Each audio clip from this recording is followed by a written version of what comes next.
Well, first of all, what can you take? Well, you obviously can't transport weapons. You can carry a knife in your suitcase and get away with that, but you can't carry firearms, obviously. But the other option is, and I've done this before, is I'll arrive in country and I'll actually go out and find me a weapon or weapons to carry, knives and anything else that is available that I can use as as some type of an improvised weapon. Haven't been able to get a firearm in another country, not actually go out and purchase one, anyways, and so that's an option. At least you have something on you. Don't discount the effectiveness of a knife. You can do a lot of damage with a knife, some major damage. I dread a knife fight more than I dread a gunfight. Chances are, in a knife fight, you're going to get stabbed. Everybody gets stabbed in a knife fight, and you can die very easily from knife wounds if they're placed one perfectly placed stab, for example, in the heart or in a major artery, and you're dead within seconds, if not instantly. Hey, it's Jimbo over here at TRS Survival with another tip for you. This may be one of the most important tips you ever get if you're ever caught in an urban meltdown. Like say there was a complete breakdown of our modern society, like if the power grid went down for a long time or something like that. Our own government estimates that within 6 months of a massive power grid failure, a shocking 90% of urban Americans will die. Are you ready for something like this? Most guys aren't, or they think they are, but they're really not. Mainly because they've been listening to and getting bad advice from the wrong people. Because while some folks will band together and help each other, most people will simply panic and resort to looting, brutality, and even murder to survive. You can imagine how desperate and dangerous things are going to get, which is why I brought in former Delta operator and Green Beret Dale Comstock to give you the real scoop. Dale's been a combat soldier for over 30 years, and he's seen up close and personal what really happens when a modern society like ours suddenly comes to a crashing halt.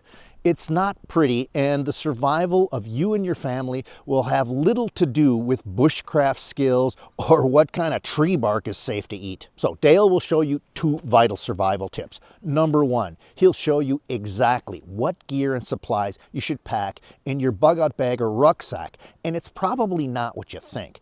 Most people don't have anything like this ready, or they load up their sacks with the wrong kind of equipment and survival gear. These mistakes can cost you your life, but now you'll know precisely what you have to have ready and what you can do without. And number 2, you'll discover how to operate as a military patrol unit in a live combat situation. Okay, these are advanced military combat tactics almost never taught to civilians. It's intensive instruction that will have you and your buddies or your family operating like a well-oiled combat-ready commando unit. Okay, I wish I could show these videos to you right here, right now, but I can't. I can't risk having my channel banned. But you can get them all for free. Just click on the link in the description. I'll see you there. Knives are good.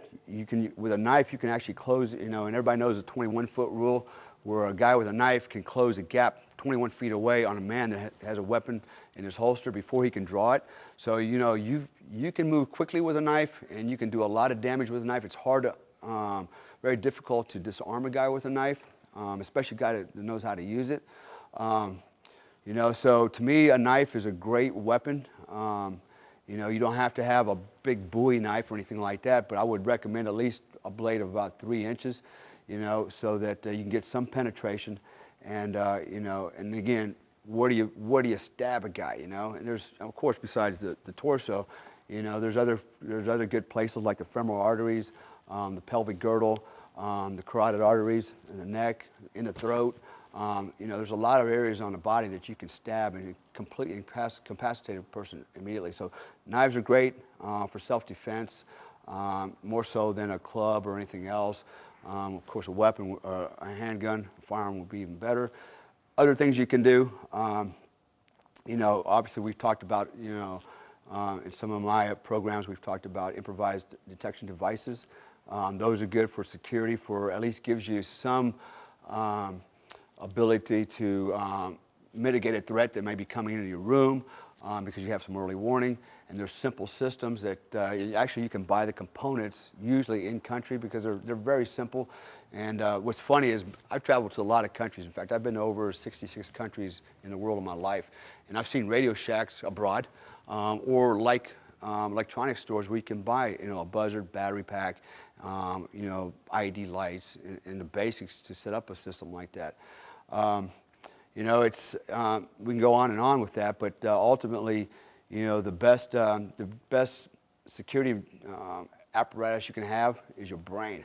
Really think it through, watch what you're doing, because most people get in trouble, especially in foreign countries, not because they don't have a weapon on them or something like that. Because they're vulnerable and they look vulnerable, they become targets.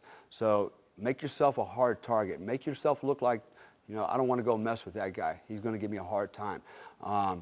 That's really the key of it. And okay, what if you're a woman? You might not look like a hard target, but you can look like a hard target if you walk with your head up. You're always alert. You walk with confidence. That kind of demeanor actually sends messages out to people like, okay, this person here's got power, and it makes you a lot less vulnerable. Doesn't mean that you're not vulnerable. It makes you less vulnerable, and if you can add in, adjunct, weapons and things like that, knives and other items, just for give you more security, then so be it. But first part of it's your attitude. Second of all is use your brain and think about what you're doing, how you're doing it. Don't set patterns. Don't put yourself in places where you're vulnerable. Don't act like you're vulnerable. Don't be predictable. In other words, don't announce where you're going, what you're going to do.